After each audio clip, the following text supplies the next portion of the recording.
I can't hear a thing. Can anybody? We're all set to go. Okay. Well, welcome everyone, but for my, I'd like for people to just introduce themselves. As I'm one of the old guys, so I'm not here often enough, or we're not meeting often enough, so I know John. Yeah. Hi, everyone. Thank you for being here today. It's always very important meeting and a very important subject matter that we're covering at the community development. And I'm John Smith, the CEO of the Capital Region Service Commission. Thanks again for being here.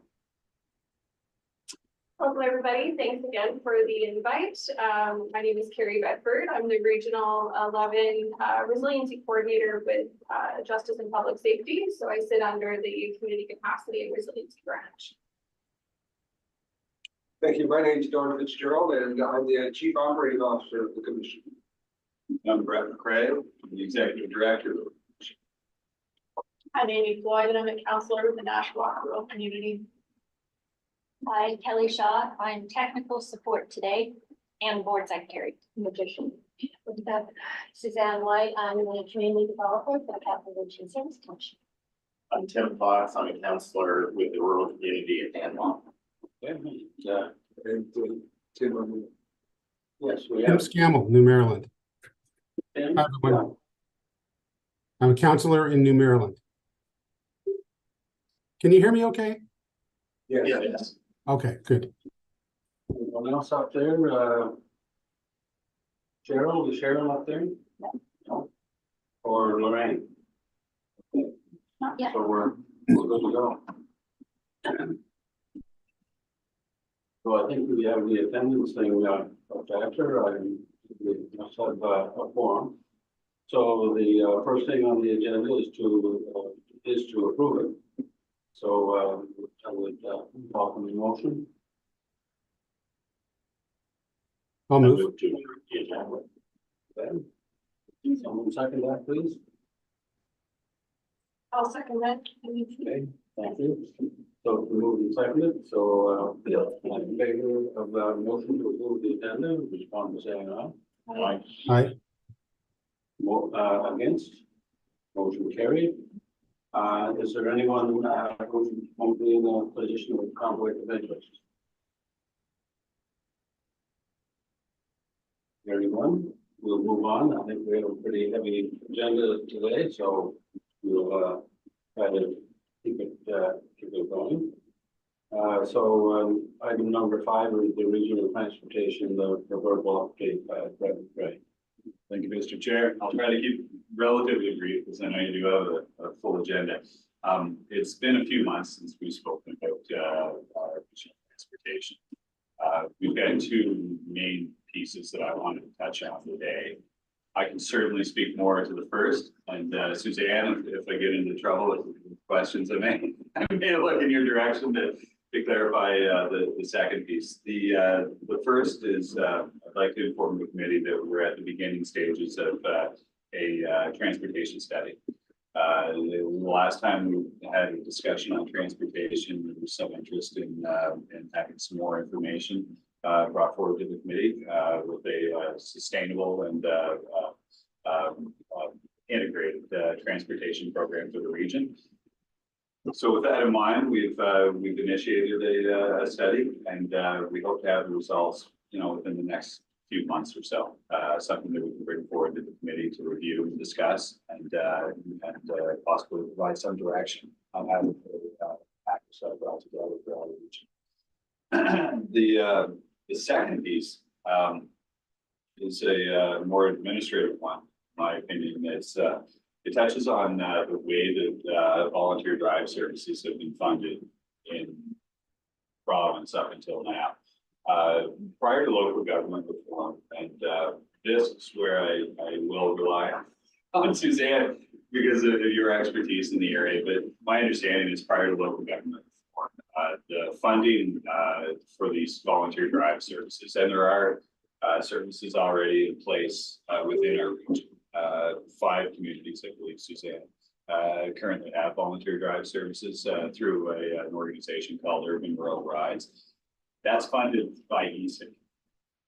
So the Economic Social Inclusion Corporation funds those programs, and prior to local government forum through what they call the SIDS. And I'm preaching to the choir here. I keep forgetting that I'm sure you're all intimately familiar with the community inclusion networks. In our case, it was primarily Greater Fredericton Social Inclusion Innovation. Yes. Going forward, effective April 1st, those funds will now flow through the Regional Service Commission. Don't expect any service disruptions as a result of that, but applications now would have to come to the Service Commission rather than GFSI to continue those existing programs. That's really it. I'm happy to take any questions that we have. We just got that information this week. I know there is some concern about the funds continuing to flow through to urban rural rides, but we'll certainly work on that, and our intent to maintain those programs and to keep the volunteers, the good people that are doing all that on board, and those programs really fun. So do the organizations that are in place now, you'll be notifying them of the change to apply to RSC? I believe ESIP is notified.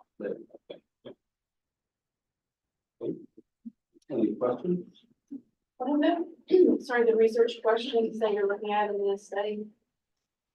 So that's a really good question. I mean, we had a discussion with the consultant yesterday, and we're looking for a proposal. Right now, I mean, I think it would be logical to have a regional scan.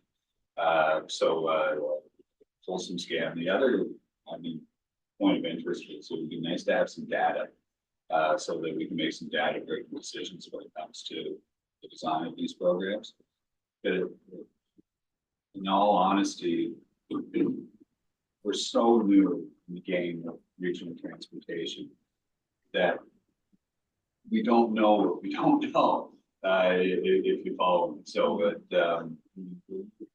you know, some of the main points that we identified, and then again, we haven't had the proposal, we haven't accepted the proposal yet. But we would really like to make sure it's also integrated with the city's program. We see a lot of value there. We want to make sure that it's sustainable. It's one of the concerns that was raised by the committee the last time we discussed transportation. And we want to make sure that it's accessible to all the residents. So that's really the brand that says we want.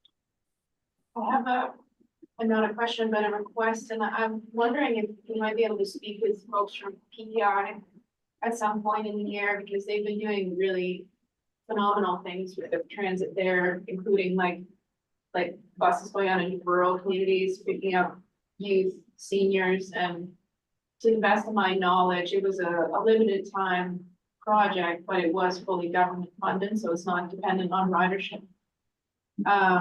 And we know that PEI got a pretty small tax base relative to New Brunswick. We're looking at kind of Moncton, St. John combined over the whole province. So I'd just be really curious what we could learn from their work over the last maybe 3 years. I think it's a reasonable request. We can certainly raise that with consultants that would possibly be part of the regional scan. Thank you. Any other questions? Can you tell us who the consultant is at this stage? A company called Ongo. So they're based in Fredericton, and they've got we met with 2 transportation engineers yesterday on the project. So yeah, they've got a good team. I mean, transportation engineers, that's a fairly unique field. But yeah, they've got experience locally as well. That we've currently done some work for the city of Fredericton. No, we're really happy with them. Yeah, they've been, one of them was a PhD. I mean, they've got a lot of depth there. Great, thank you. Anything else? Okay, well, thank you, Brett, and we'll move on to number 6. We'll ask Katie to talk about the resiliency projects.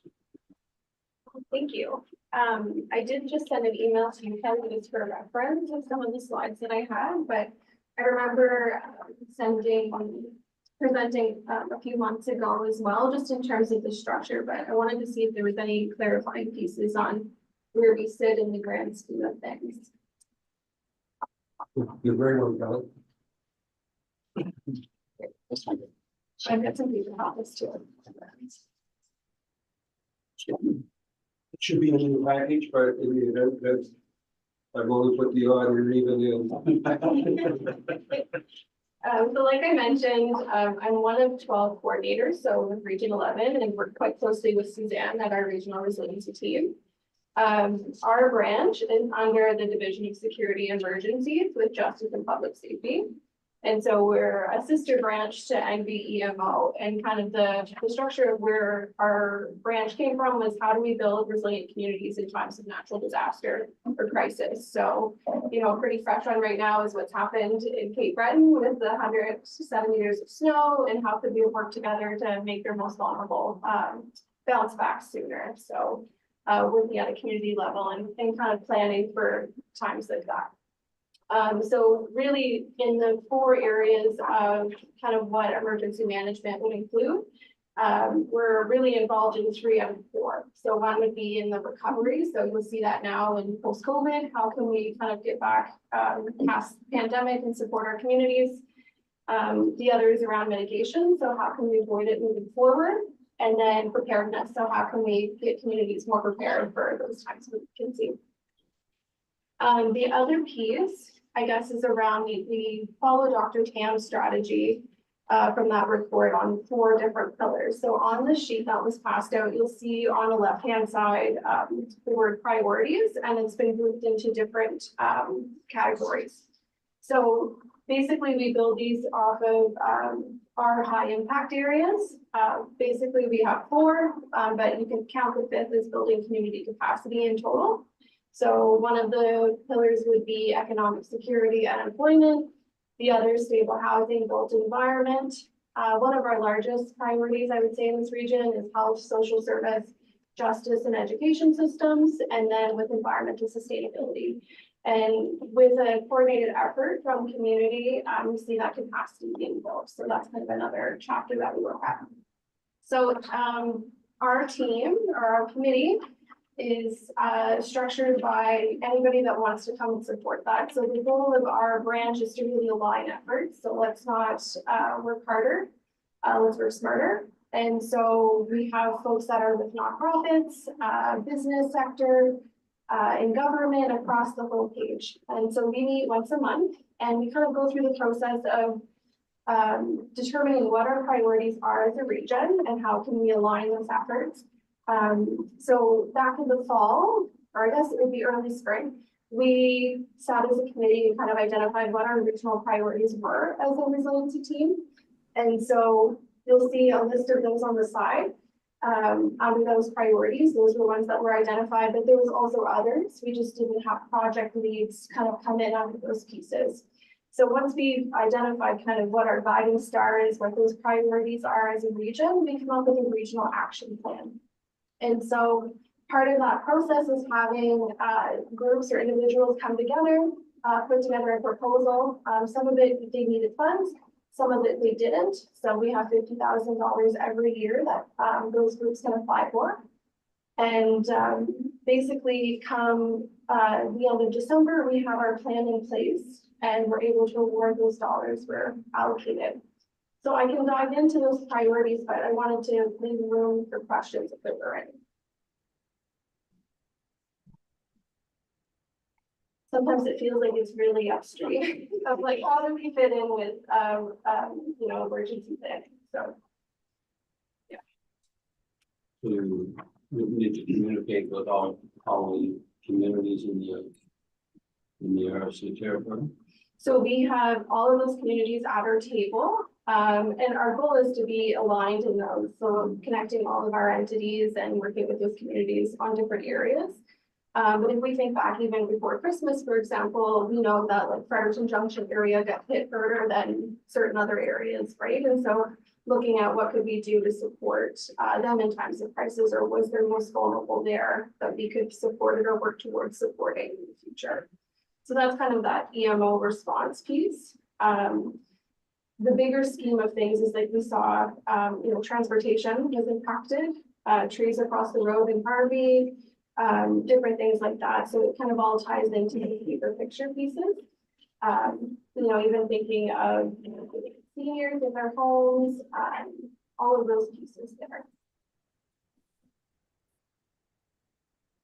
So some of the examples, for example, access to wellness program. We have 2 different regional action plans on the go to address that priority. One is we've classified as mental health and addictions. And our goal there is to improve the access for the francophone population. So this was based off a project that we led last year. And we were able to work with Capital Regional Mental Health Association and Anglophone West School District to develop a bit of a plan that would work to give those that work with children and youth more supports. How to address those situations. So they put together a project. This year, what we're doing is translating that project, so trying to build on last year's work so that we can have a greater reach in the region. The other piece that we try to think of is, who are we missing at our table for those alignment opportunities? So right now, we really don't have many Francophone speaking, or that population. We don't really have First Nations voice and the lived experience of the property and things of that nature. So we're trying to expand our reach as much as we can. And that way we have kind of a grassroots feel on what that looks like. Any questions on that project? I don't know if you want me to go into great detail on with them, but I'm happy to. It'd be helpful if you described some of the larger projects and what your outcomes are that you're hoping to achieve. Yeah, so on that side as well, you'll see some of the long-term outcomes. These are what we're going to strive for, over the next 3 to 4 years. What can we do? We need to decide how we're going to measure that success as well. But I think the big part of what our strategy was for the last 3 years was really just to get people to the table. So when I look at the list right now, it's really quite extensive. I think when we started, we had maybe 3 projects on the go and maybe 6 people at our table.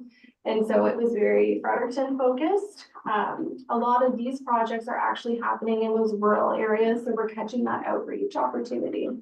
And so people are seeing that, oh, look, we are part of that capital region and seeing that alignment happen.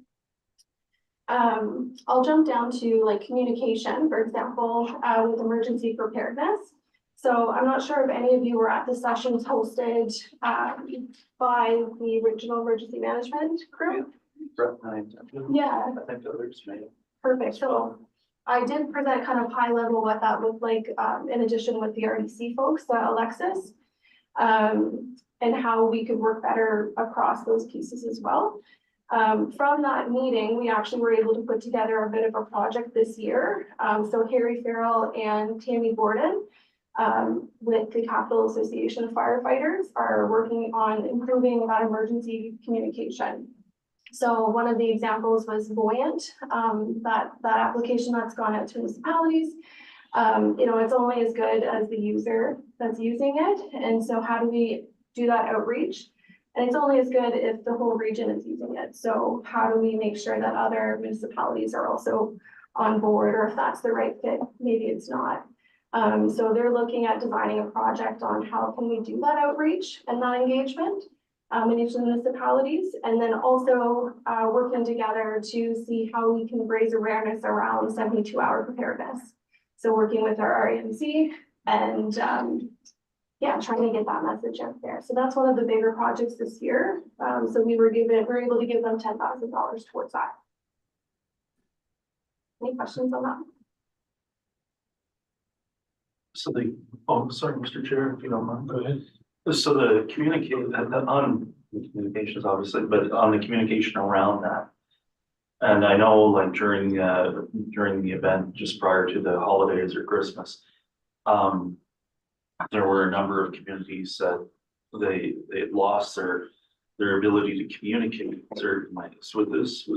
Is there more, I guess, work being done in that area as well, Carrie? Is that what this, hopefully this study will do, or be able to bring them together to give them more of those tools to be able to communicate?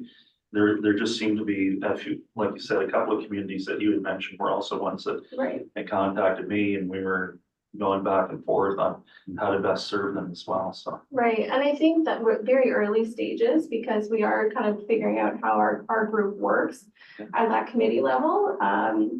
So like it is good to see that outreach, but we need that sustainability. So there might be groups that are already doing those things. And I would say our role is just to welcome them at the table and host that conversation of how can we support them or align them better with other things that are already happening.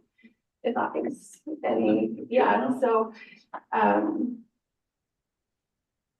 in a sense, it would be improving communication across the entire region, and it could be on a greater topic later, like that could be something we build towards. Because we know there's still people that aren't getting those messages, whether it be those that don't have access to internet or computers, and identifying where those vulnerable spots are.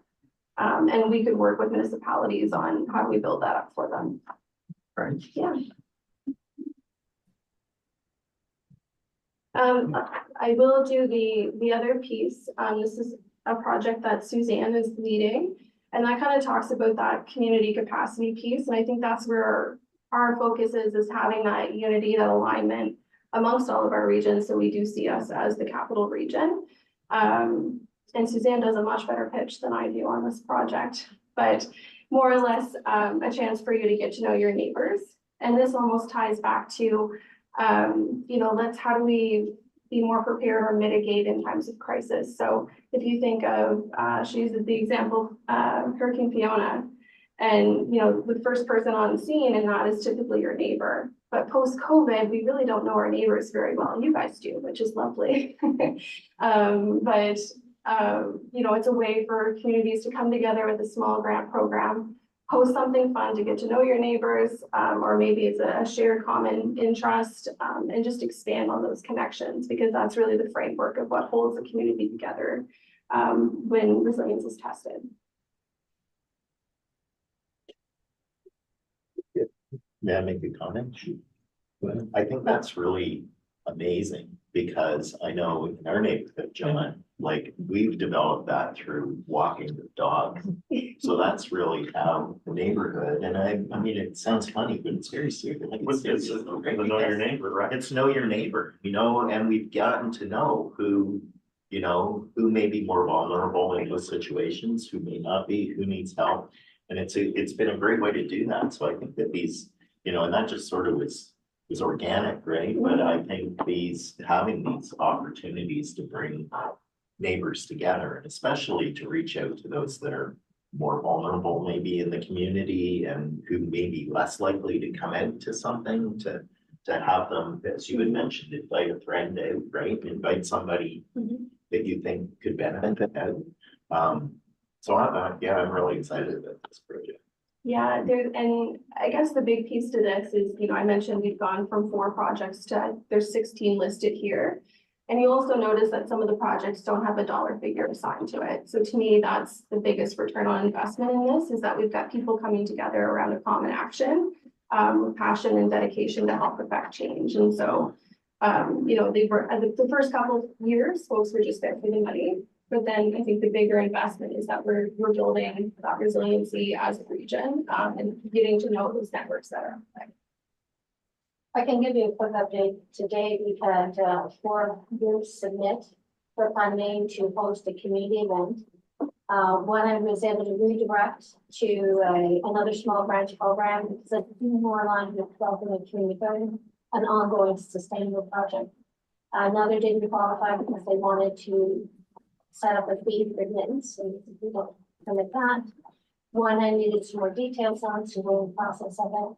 One is for an idea of holding a corn boil out in Tay Valley. So they've already lined up where we can buy the corn from, the place they're going to host the event. They're hoping to have 500 people attend.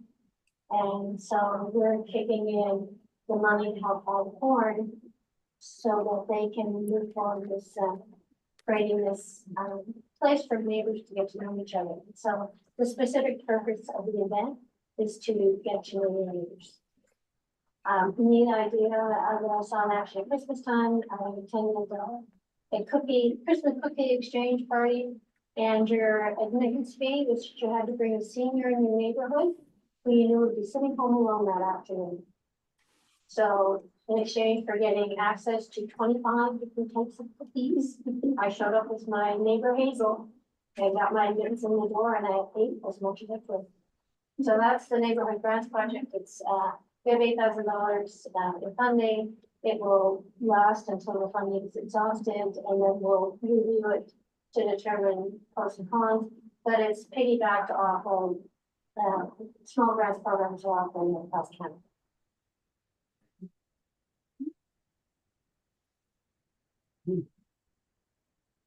It's interesting, though.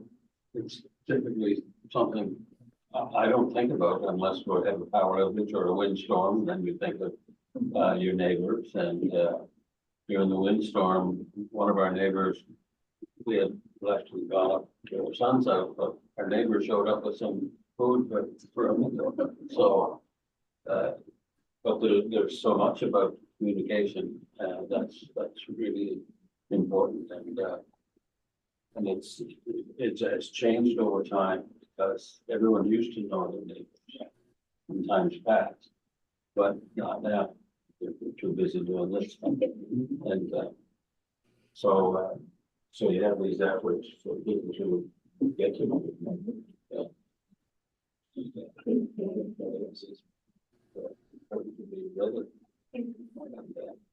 And that's something in our case, we have to put the wellness committee involved in everything. Everything.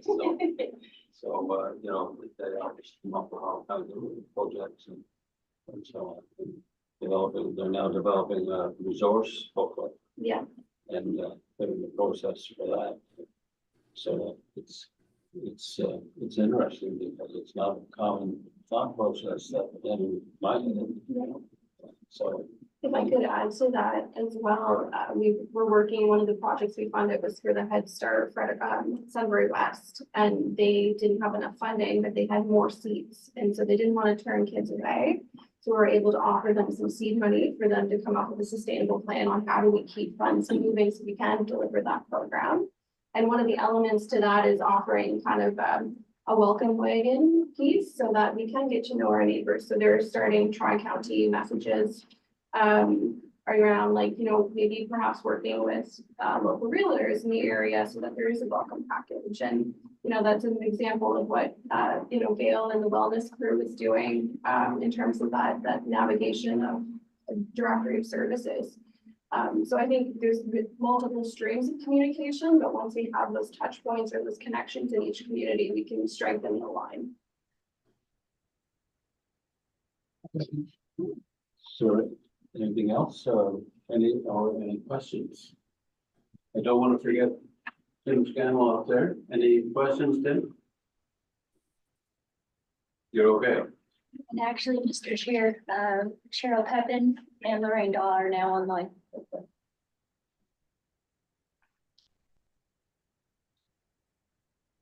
So I just have a question around the funding. So, can you just tell me what RRAP and CCI Yes. is? Our RAP is our Regional Resiliency Action Plan. Okay, And so that gets renewed every year. So we have our RAP 2023, you'll see at the bottom, those were funds from the previous year. So we were given 50,000 every year. okay. And then we start that planning process again as of January 1st. And then it's renewed that way. So, and then CCR is Community Capacity and Resiliency. So that's the branch that I work for. Great, thank you. Yeah, for sure.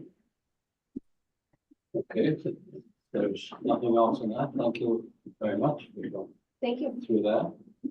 And we can move on to Don and the ease of public consultation.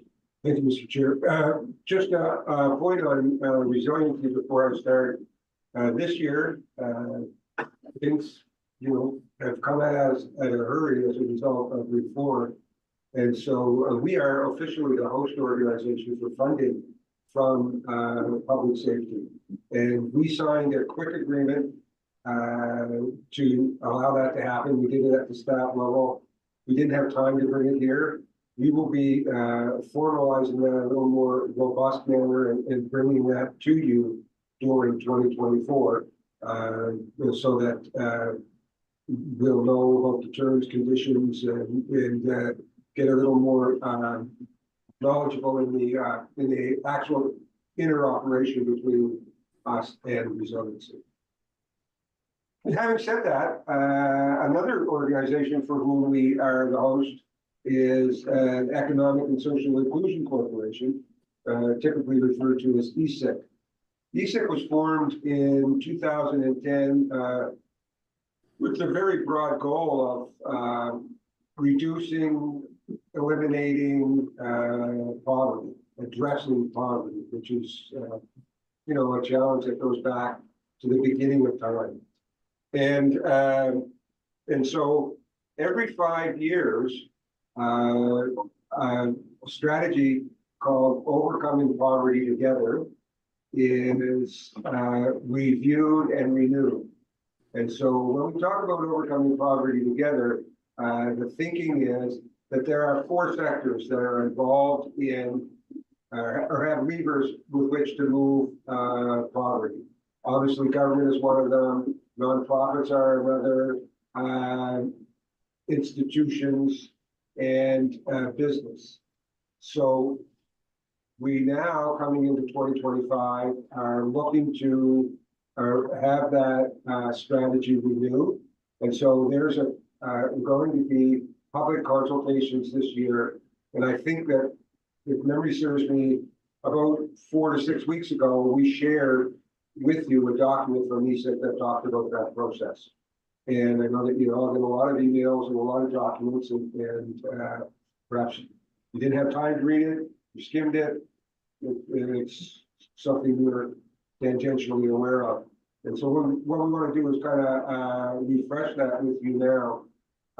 There's an opportunity to host sessions in your communities to get folks' ideas and nonprofits in your communities' ideas with respect to what should be involved in our overcoming poverty strategies. In the document that you have every even numbered page with respect to how that works. And I am this afternoon going to learn how to press the two-sided button on our copier, and which is new, by the way, so I'm a little blame it on that. But there's an opportunity to participate. We do have ideas about where we want to go to host them. And Suzanne is leading that charge for us. And I'd like to pass the baton to her at this point to give you a better idea of what the process looks like, where we've been in the past, and what you might expect if your community chooses to host one. So if anyone's keeping count, this is the 4th Overcoming Poverty Together plan. So we've done this a few times before. And appreciate that there's various channels within which to gather information to shape this provincial strategy. So one of which is to do public consultations in community and invite people from those 4 sectors to come into a structured conversation about what they're identifying as some of the key issues, potential barriers, and opportunities for improvements. And we gather them around the table with, say, groups of 6 to 10 people with a facilitator and note taker to go through kind of a structured conversation. We take all that data and provide it back to ESIC. So that's one avenue. Another is an online survey, which people can take from the comfort of their homes. And I suspect that a lot of people may gravitate towards that option this year, just because we're in this whole post-COVID world. Last time around, we had 25,000 comments come through by that channel. I'm expecting we'll probably see double this time around.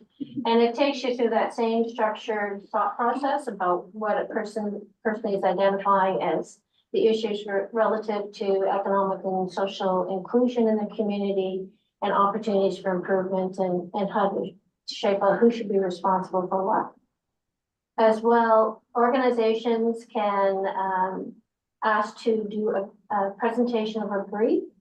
So you can think of organizations that are dealing predominantly on the housing front or on food security or child welfare as such will convene and probably speak from either a regional or provincial perspective to help guide strategies going forward. What I'm really encouraged about this time around is that ESIC is willing to do mini dialogues. So my assessment, maybe we needed to strengthen the voice from people of lived experience. And they're the experts. If you think of wanting to bring in consultants who really know what this world is all about, that's who we really need to be listening to. And so ESIC is making a concerted effort to go to places like 12 Neighbors, or to the Riverstone Recovery Center, or to food banks, or to like organizations across the province, and invite people in with that lived experience into a space where they already feel they've got a trusted relationship with the management there. And again, get into that same conversation, asking the very same questions and letting them inform what shapes out as a provincial strategy.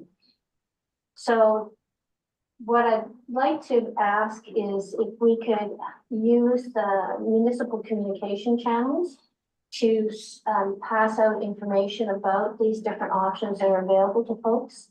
By the end of March, ESIC hopes to conclude the community, the public dialogues. It's like those group sessions that I talked about. They're accepting briefs up until the end of April.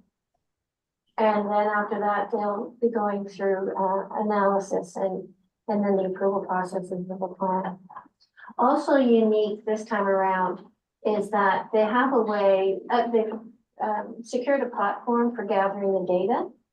And based on area code, they're going to be able to determine rates of participation in providing input to this report.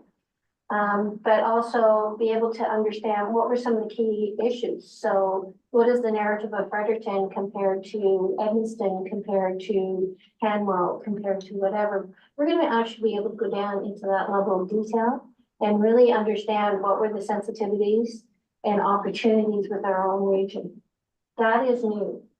And it's all driven by postal codes. So I'll leave it at that, John. Thank you. We were talking about a couple of places for events. Can you refresh our memories? I'd like to recommend holding one in Fredericton.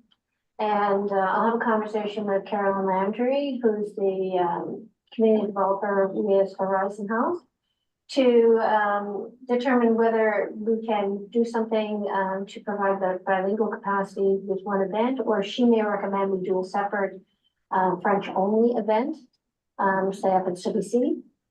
So that's yet to be determined. We also thought to go to Nakawik. There's a few people with a few good ideas out that way that we thought we could tap into. But another area that we haven't really explored much depth is Arcadia. And so we thought of hosting an event there as well. And that's as far as we've moved. And your expertise in helping us to understand, does that public dialogue look best held in an evening or on a weekend at a particular venue, and ensure how can we get the word out to get as many people there as possible? So all of that is open. And I'm suggesting that these events happen in March, just so we've got a couple of weeks to get the word out that they're going to be happening and get our venues lined up. Thank you. What would be a good number to attend? What kind of numbers are you? You know, I remember we're hosting an event in the suburb of Grand Lake known as Chipman. And we probably had 15 people there. And we divided them off into groups of 5. And we really rich discussions. It was interesting that 3 tables kind of went in 3 different directions in terms of recommendations.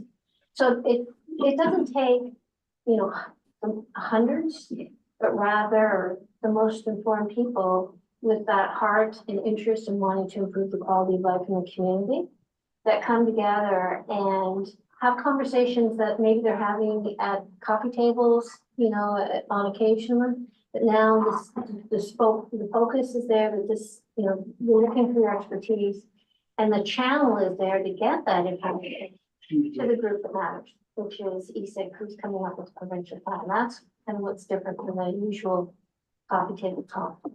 Would it be helpful if certain individuals who are known in the community were invited to that? Yeah, we know we can tap into the wellness network Yeah.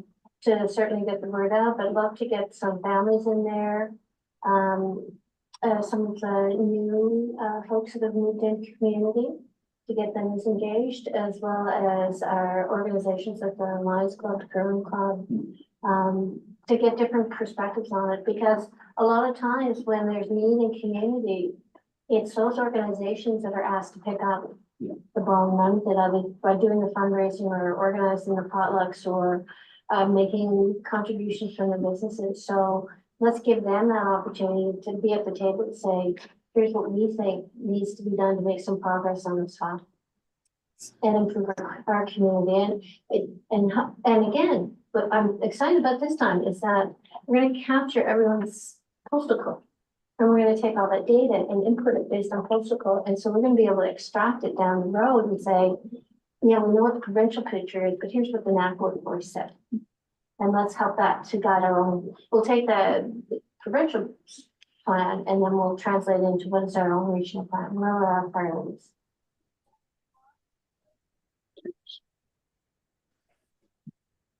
Okay. If there's So how will we know, I guess two parts to this question, like how will we know when these things are coming up? And what do you need us to do to ensure that we get people out to these sessions? So I need the help in identifying best time and place. So that it's best reflective of community. Just doing a look around Facebook, you know, realize that certain mornings, that's when the farmer's market is. Or that might be the weekend when there's a local fundraiser that's going on. You don't want to compete with energy that's already happening in the community and different things. So help me tap into what makes sense on date, time, place, and then help me get the word out. Because they're gonna pay more attention if it's a message coming from Tim than if it's a message coming from Suzanne. Who was Suzanne? We don't know her as well. Tim, we know. Will you be reaching out directly to each municipality? Yes, and I'll, There's like the CAO or somebody there to be able to say, can you share this on your socials and whatever makes the best sense in communicating, and all the tools have been built. All the messaging is done, it's all translated. You just have to hit send and we're set to go. but you'll be doing that? Yes, Okay, I'm just trying to figure out, like, am I supposed to do that? Are you doing that? I'll initiate, but, And I will speak to them. okay, great. Awesome. Thanks, Tim. Okay, good. Is that it? Yes. Okay, thank you very much, Don and Suzanne. So on to number 8. Suzanne again. So that was a beautiful setup for me.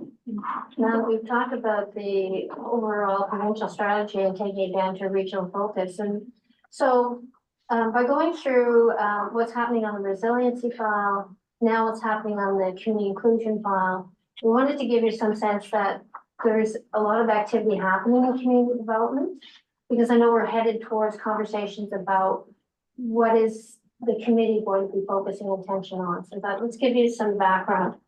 And for that, we have a lovely set of slides. And moving to the next one.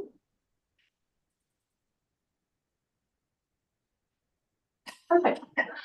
So we talked about the annual contract with ESIG, and the SIN, the Community Inclusion Network, was that mechanism for activating the poverty plan. So that it brought together people in their own communities to talk about what are our priorities. And the focus is on getting some cross-sectorial conversations happening, appreciating we all have responsibilities for improving quality of life in our community.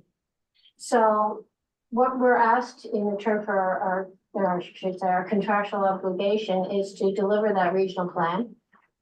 In return for which we can access community grants up to $50,000 annually and a transportation grant of $50,000 annually.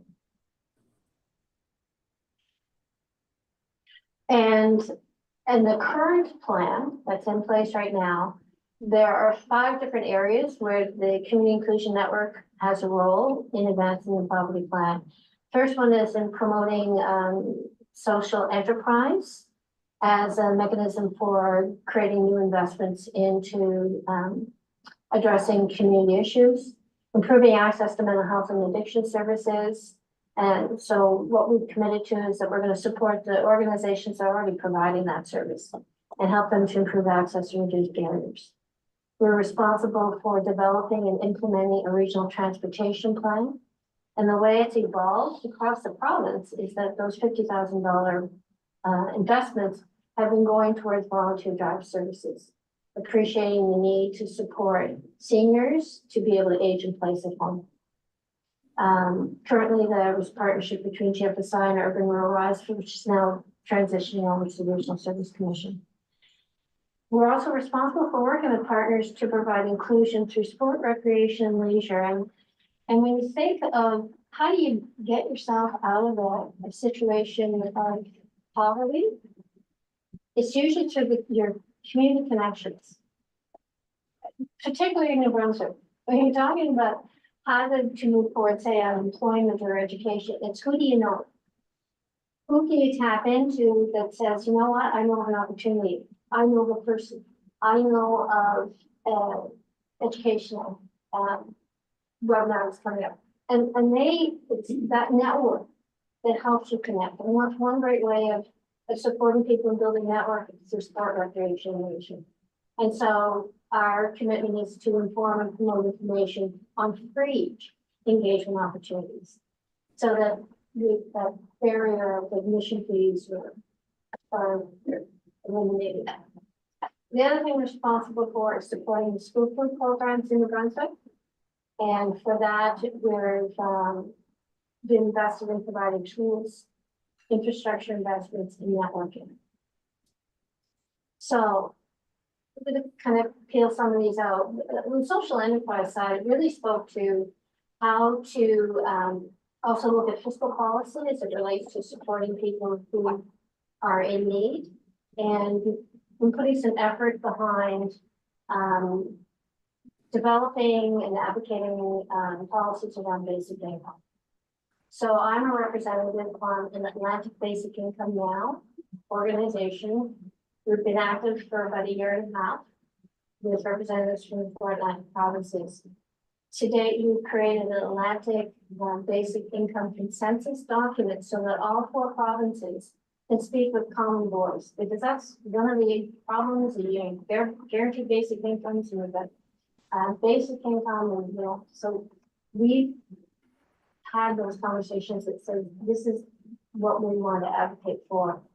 We tried to develop cross-sectorial support amongst elected officials. So in November of last year, we hosted a forum such that councillors all the way through to our senators could come together and learn about basic income. Out of that, MP Sean Case has taken the lead on advocating for basic income amongst the MP groups such that they can take it to their policy planning meetings. We then worked at the city council level. It started in Moncton, and then in Fredericton, we got a motion passed by council to send a letter to the Prime Minister, Premier, to get them to look into basic income as a social policy to help deal with the issues municipalities are facing. The amount of homelessness on the streets, the demand for services, the rising costs of it's moving up at that level. That since spread to St. John, Edmundston, Miramichi, Bathurst, and coming out of it through our Atlantic Coalition, we've realized the need to develop a toolkit So it's kind of like a how did you do it in New Brunswick kit? It's now being shared in Nova Scotia, Newfoundland, PEI, and they're following our footsteps doing all the work.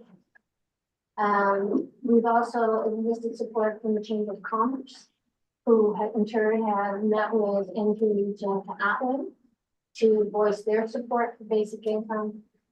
And what's really exciting is that PEI has presented a proposal to do a demonstration of basic income for the whole province of PEI. And it's based on research conducted by 10 economists across Canada that speaks to the financial merits of embracing this as a social fiscal strategy. Now, in particular, I applied for a resiliency grant and was awarded $3,500 to do educational promotion within our region. I'm currently working with Walmart Outreach Group to host an educational event in the sanctuary with a coffee cafe afterwards to talk about what we learn at this event. Hope to have that around a month ago. Next, when it comes to improving the mental health and nutrition services, we took some of that ESIC money and invested in the Hayes Teaching Fund. Building off research that's proven that if you can help people who are feeling or suffering from anxiety, depression, and mental illness, that if you can connect them with people, if you can connect them with a sense of place, and you can give them a sense of purpose, you can shine a light that helps them move out of mental illness into some real sense of normalcy. At Hayes Teaching Farm, we're connecting folks from Multicultural Association, from the Pride Association, and from First Nations Health Reserve. Non-status. And NDOPC. So, No, if they were located on Main Street, and it's called. Anyway, it's the organization that supports First Nations Living Officer. There are people, and we're connecting them to the Hayes Farm, which is place, and teaching them skills on how to grow food. And the purpose will be to then donate their food back to those organizations that can then spread it out to within their community. It was a bit of a hitch last year in getting all of that put in place. We're continuing the process eventually this year. Also, what we invested in was Mental Day of Awareness hosted by the Harvey Hospital Community Foundation. It was such a success that we're going to replicate it now and do an event for students. Next. On the transportation file, we talked about launching volunteer drive service in Dan Hamel and Moncton, Cambridge Narrows in Maryland, and since have been working with Grand Lake area and advancing startup there.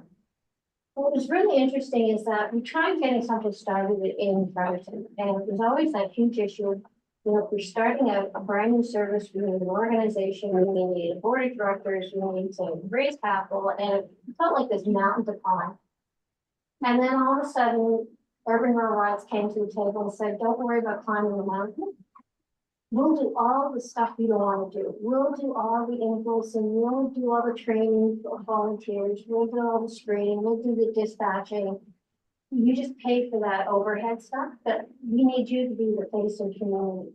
We need you within the ground to be able to recruit the drivers and to educate people on what this model is. This model is now being adopted in Madawaska, Central Valley, and St. John as a way that they're going to move forward with their volunteer drive service. For the last year, we did 592 rides for 102 seniors. We did get to dialysis, to cancer treatments in St. John, to medical appointments. We covered 18,000 kilometers, and all that magic happened was 25 volunteer drivers located in those different communities. Yeah. So that was what we did on the transportation file. Next on is recreation.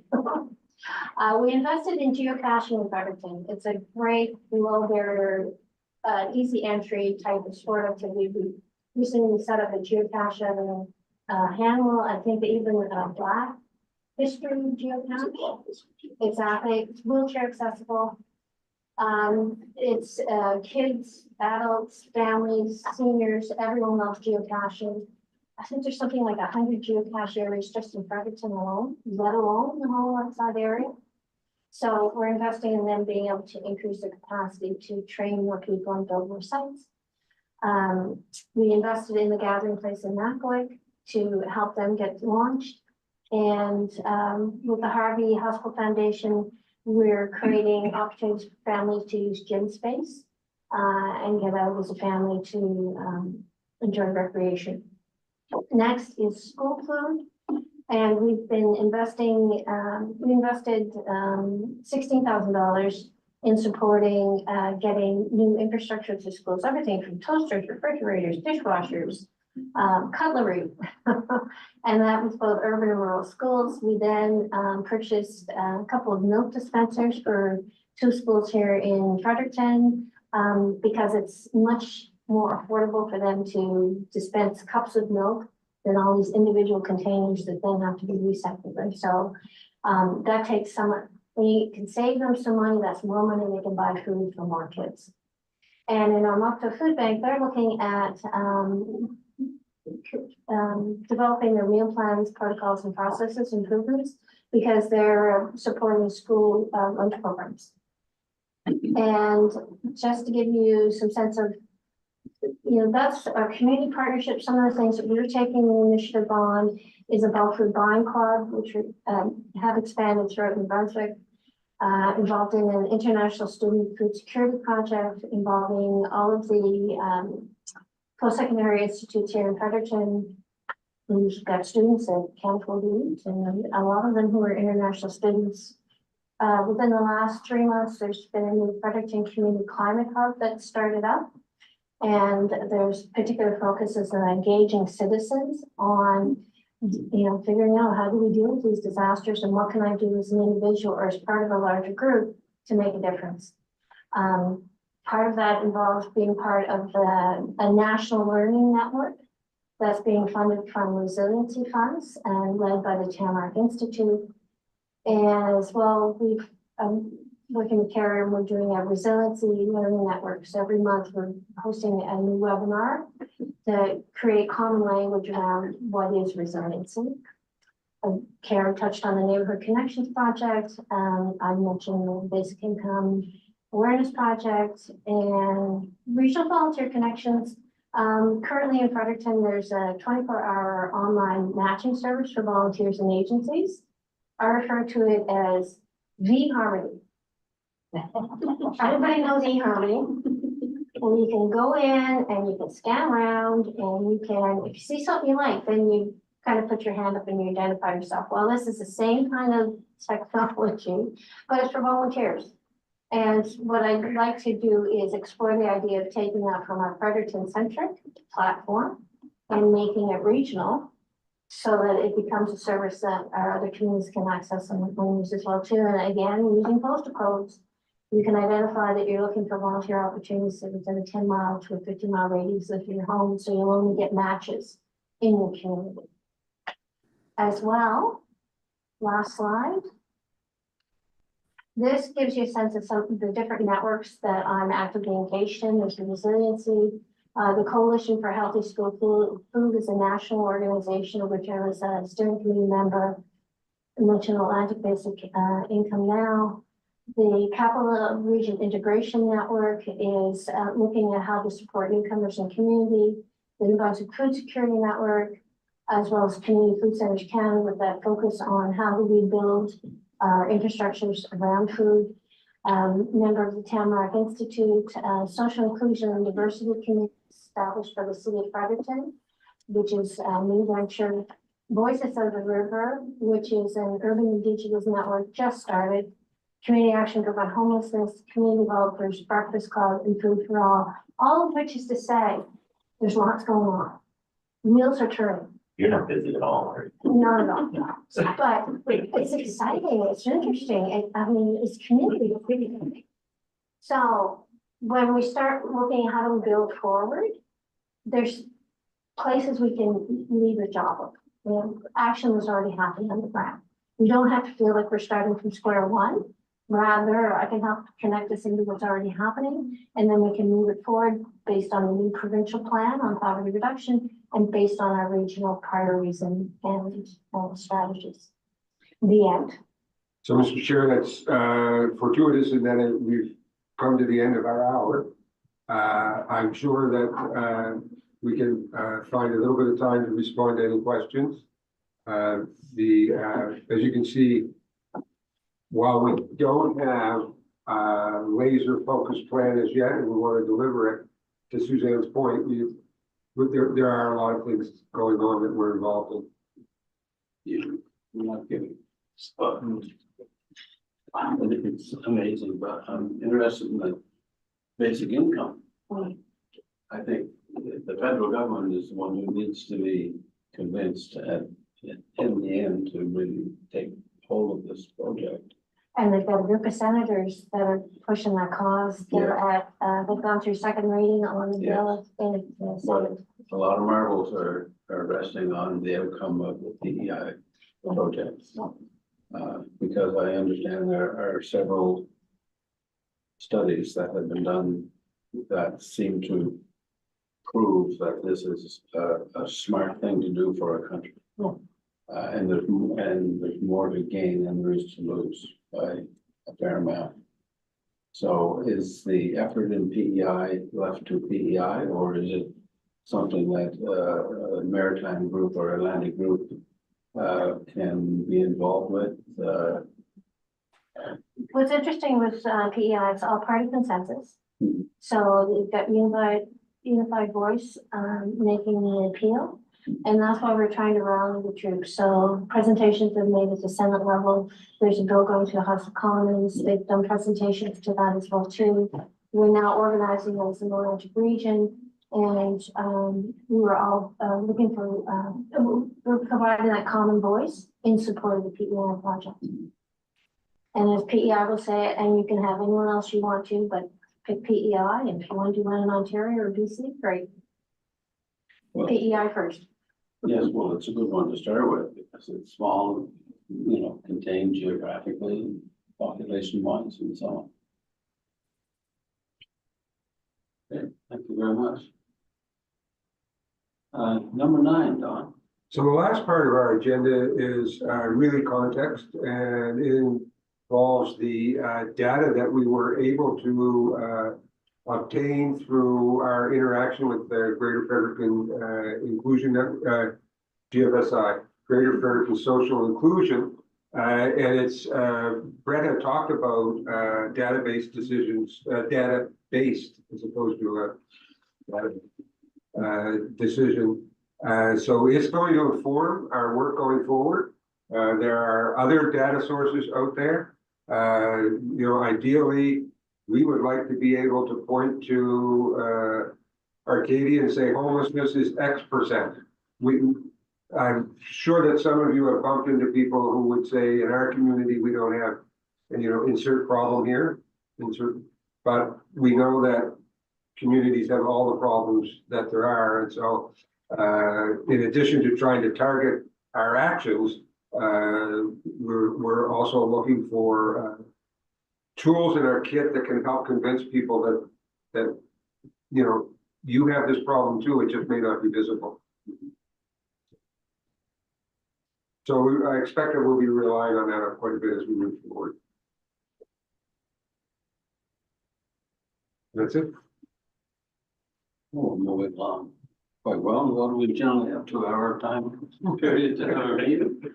So that's good, but number 10 is general discussion and directions for staff, and so I was trying to. I knew a week or two ago that our chair was not going to be here, so in order to just keep refreshing myself, I've looked at this guide a number of times, and I keep having questions, and it seems that this committee has a huge amount of work ahead of it.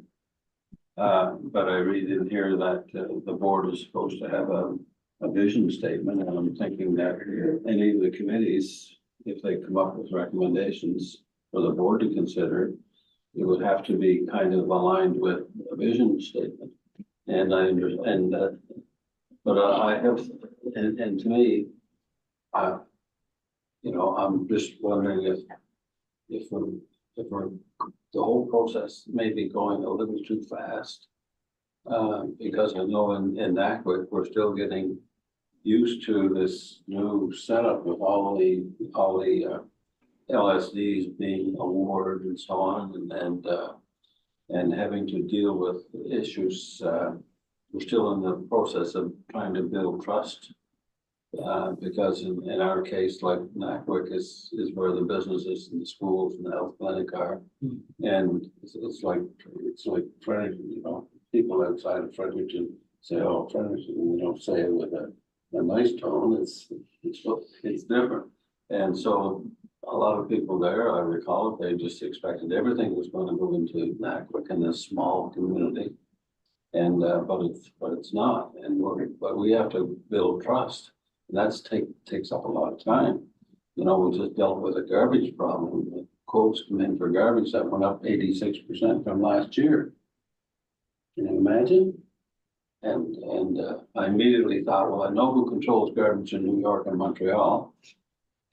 So who might be controlling these kind of prices? And so we said, no, we're not going to do that. And so we're looking now at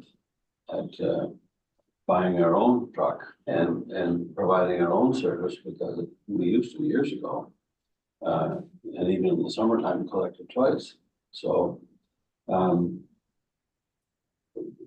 we're still getting used to things, and to be thrust into all of these things that we've talked about today, and that's just one committee. It almost feels like we're pushing the board, and they haven't got time to do all that they need to do.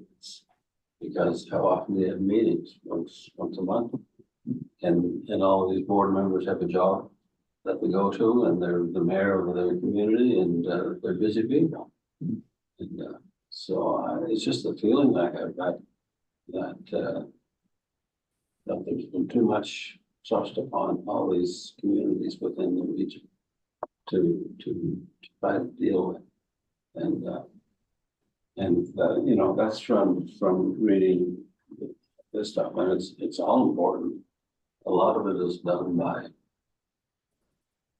local people. It's not a planned thing. It's just things kind of happen to help each other, and to somebody will get together and provide a plan of supper to help some family that's been thrown out or something. And but all of this is important, and just feeling a little jammed. And I don't know if other people feel that way, but it seems like there's a lot to do for the communities when we're still kind of brand new and have a lot of local issues that we have to deal with. Mr. Chair, if I may. Just recently on January the 26th, we had all the directors and alternates attend a planning session. And also it was an opportunity to kind of reorientate everybody as to what are those things that we're looking at in 2024 and starting to look to 2025, because I think in our very first meeting in here, Mr. Chair, you recognized what a heavy lift this was going to be. And you recognized the lack of resources and staff that we have, in terms of that. And we've gone through our budget process, and we've developed a framework internally how to advance these. We're very fortunate to have such a great staff, great team. We got great leadership in terms of the senior leads that undertake in each of the files of our mandate. And we're all working together to advance this. I'm waiting on a report from the consultant that we use to have that internal. We had a segment of our session in which the directors and the alternates were in camp. That report's going to come back to me. I'm the only employee of the board, and then I will share on how that direction stands. It is relayed out to the team, but we're so very fortunate to have people like Suzanne and Brett, Don, and of course Kelly, who keeps us all on track every day. And our partnerships with like Carrie and her team, you know, in terms of that. So it's starting to form together. Yes, there's a big lift, as you can see. I think, you know, Councillor Fox, you know, Member Fox made the comment that Suzanne's a little bit busy. That would be the understatement of the year. Brett wears 3-4 hats in here. Don wears 3-4 hats. Kelly wears 3-4 hats. I just run around, try to keep some glue to it in some days. But this is a great team, and everybody here is dedicated. So the streams that when we first, you know, were formed, the previous leadership and the people that are there, those are well running. Our planning and development, our solid waste division, we couldn't ask for better, to be quite honest with you. We're very fortunate. Then you start looking down the other mandated services, and we're starting to look, well, what is that? Where do we fit? How do we fit in? How do we make something, how do we advance something? So I'm right here even today, talking about regional transportation. Took a while to come to that kind of part of the table where we're going to start really truly looking at that in some form of in-depth. When you know, I'm sorry, Member Floyd said, or Councillor Floyd said, you know, when we look around and we learn from the other areas, Mr. Chair, what you said, PEI in terms of the, you know, basic income, things like this. How do we move that? Well, that's what we're doing. We're trying to look around and figure out how do we advance each one of these mandates in a real and meaningful way without trying to do too much too quick. And when I have that report, there will be an executive summary that will be shared with our board. And then there's going to be the full report that will be shared with me, and I'm to receive that this Thursday. I believe it's this Thursday I'll be receiving that full report. So once I have that, we'll be able to really look at in each of the mandated services, where does the board, because that's what we're asking them, where do you see us going in the future and how do we make that difference? So that's where we're at. And I just want to thank the team as always. I never miss an opportunity to say thank you, because I did remember that because it was in this room and you had made the comment about resourcing and staffing, and it was a big concern during our budget process as well. But you know what? We got a team that's dedicated, hardworking, and they put their heart and soul into it. I think it's obvious when you see reports such as here today and the efforts. We never lost sight of regional transportation. We're going. It might take them just a few more steps, but we'll get there. And then we're going to start working on those other things as well. And we still have to wait and see what our social mandate is. I understand from speaking with the officials that we're supposed to get our mandated guidelines on that very soon as well. So there'll even be a little more to do in the So it sounds, I mean, I feel for you. Yeah. Because this is just one committee and you have others and the staff is not here today.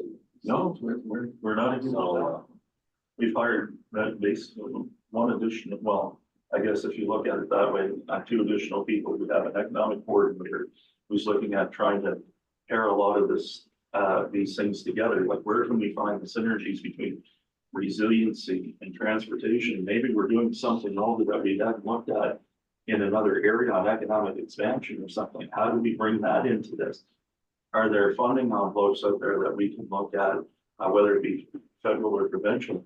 How do we bring that together? So we're excited over that, and we hired an additional button with Minfors because we do get a lot of phone calls, we get a lot of food traffic in here, and it's very you know, we're busy, but it's people here come to work excited. You come here in the morning, a lot of laughter, a lot of energy, a lot of.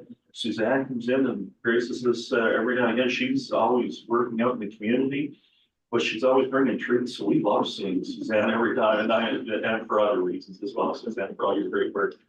But everybody, it's a team that they want to do things and they're hungry to do it. So I apologize if I rambled a little on, but that's just me. Everybody knows it. Thank you, Mr. Chair.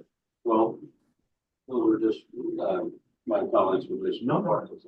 I've read this 2 or 3 times, and each time I get more impressed with how much there is ahead of this committee. And just one part of it, what's ahead of where I see. And Mr. Chair, I think one last comment, I think Don deserves a lot of praise for setting that continued meeting schedule with different events and each one with presentations so that we're always learning and we're always coming back as well. And I think we have a full year of schedule ahead of us and yeah, it's great. It's good. Well, thank you for those comments. It's worthwhile for us to have that. I appreciate the opportunity.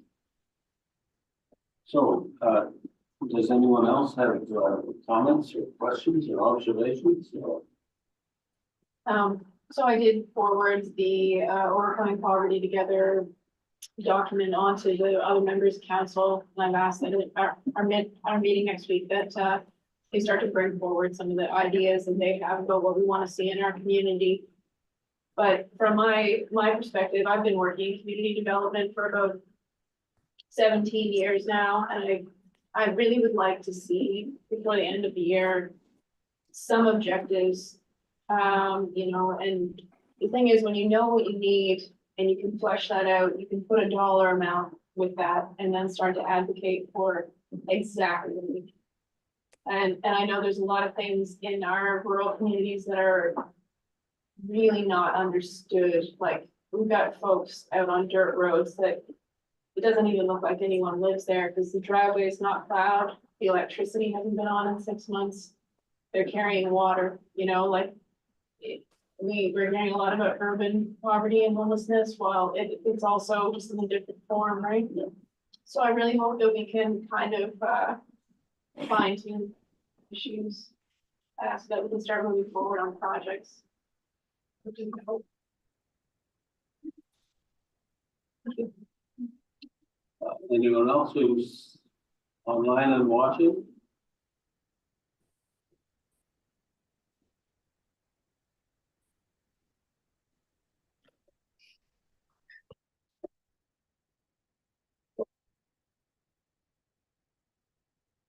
The way I do, I hate to see anyone speak up and say, I think the staff should be doing more, but I think there's they're very busy now.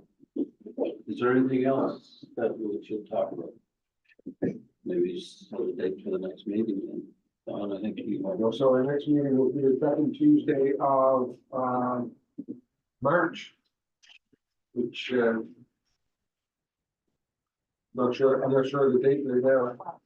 Well, so, you know, it won't endanger our high holiday, so that's a good thing. Well, I presume that we can all agree that the meeting is adjourned. Thank you, Mr. Chairman. Mr. Chair. So have a good day.